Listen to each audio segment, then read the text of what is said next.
Hello there everyone. Over the next 4 videos I'm going to show you a collection of, or a series of records I picked up recently. A record store in town here closed down and I was able to pick up a lot of albums that they were clearing out before they closed the doors. But before I do that, I'm going to show you a couple of albums that I bought off eBay that there's absolutely no way I would ever find them here in Canada, because I don't think either of them were released here in Canada. And the first one's kind of special to me because it's by a band called Renaissance, who are a British band. They started in the late 60s and they went on through the 70s and early 80s. This is their first album, and it was released in the United States on Elektra Records, and I don't think it was released in Canada. Now, Renaissance is an offshoot of the Yardbirds, originally. There's Keith Relf, the singer, lead vocalist of the Yardbirds, his sister, Jane Relf, John Hawken on keyboards, and John Hawken originally was in the Nashville Teens, who had a huge hit with Tobacco Road in the mid-60s, part of the British Invasion. And after Renaissance, he joined the Strawbs, replacing Rick Wakeman on keyboards. Louis Sinamo on bass, and he was also in a band called Steamhammer, and he joined Keith Relf in the heavy metal band Armageddon not too long before Keith Relf unfortunately passed away. The drummer was Jim McCarty, who was the drummer in the Yardbirds, and I think he continues to play in the Yardbirds today when the Yardbirds reform and tour and whatever. Now, the Renaissance went through personnel changes. They recorded, I think, 2 albums with this lineup, and they reorganized with Annie Haslam joining as this lead singer, replacing Jane Relf, and Keith Relf left the band as well. And they became the most, the very popular Renaissance that was famous throughout the 1970s. Fantastic band, Annie Haslam, voice of an angel, and but this is their first album. And the second one I bought off eBay was the Bel Airs, the origins of surf music, 1960 to 63. The Bel Airs were an instrumental surf band. They were contemporaries of Dick Dale, one of the first surf acts, basically. And featuring the guitar playing, 2 guitarists, there's Paul Johnson and Eddie Bertrand. I have an intense love of instrumental kind of surf-type music. Shadowy Men from a Shadowy Planet, The Ventures, people like that. This has most of their recordings. Their big hit was Mr. Moto. This is a Canadian group from Sudbury, Ontario. The rest of these I think were $1 each. Cano. This is Rendezvous. I think they had 3 or 4 albums, and it was kind of a musical collective from Sudbury.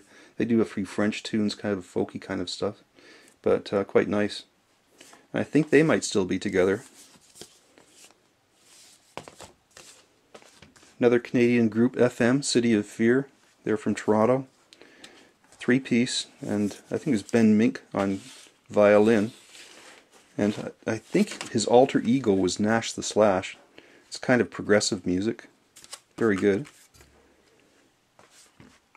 Joel Plaskett, who's a contemporary performer. This is a collection of material from the past 10 years. This is a very recent album. See, it says 2010 on the front, and this one's autographed. He was here in Prince George earlier this year, where I think somebody must have bought this album and had it signed and then traded it in at the store or something. And I was fortunate enough to pick up Rush Hemispheres. This is an 80s copy. It's still in shrink wrap, but I think it's the only Rush album that I don't have in vinyl, from the vinyl days at least, from the 70s and 80s. So I was pleased to find this one. When Hemispheres was originally released in Canada, it came out on red vinyl, and it was available like that for not that long, less than a year, I would think.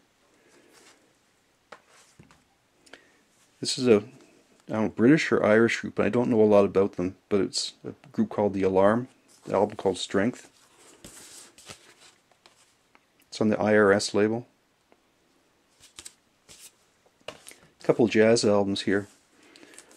Monty Alexander, Ray Brown, and Herb Ellis. It's on Concord Jazz. It's called Triple Treat. Same lineup, Monty Alexander, Ray Brown, Herb Ellis Trio. Another jazz album. It's David Amram and Friends, Latin Jazz Celebration.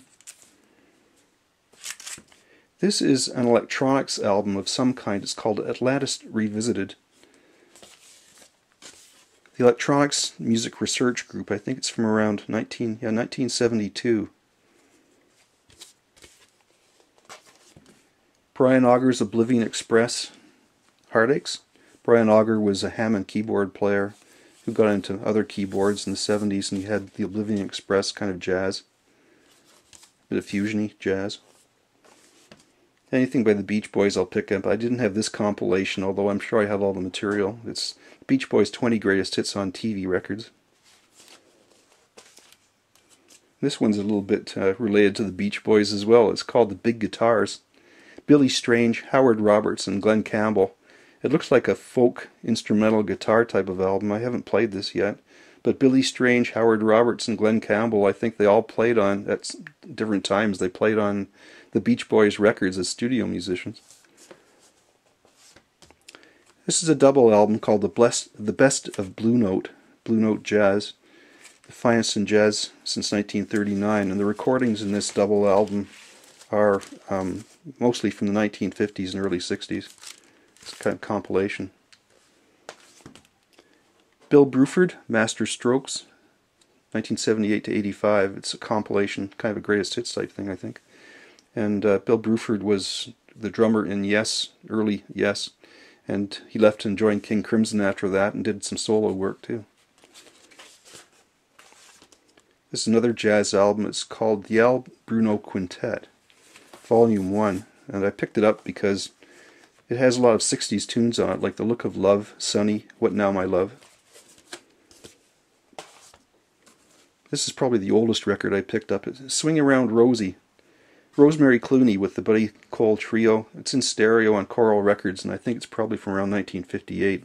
Very early stereo recording. Crosby, Stills and Nash, Allies. And I was a huge Crosby, Stills and Nash fan, the first two albums certainly. The cover on this is not very good. I haven't heard this yet. I don't know whether it's going to be very good or not, but... And what I think is Donovan's last recording for Columbia, or Epic Records, is called Slow Down World. This came out probably around 1975 or 76. Thank you for watching, everyone.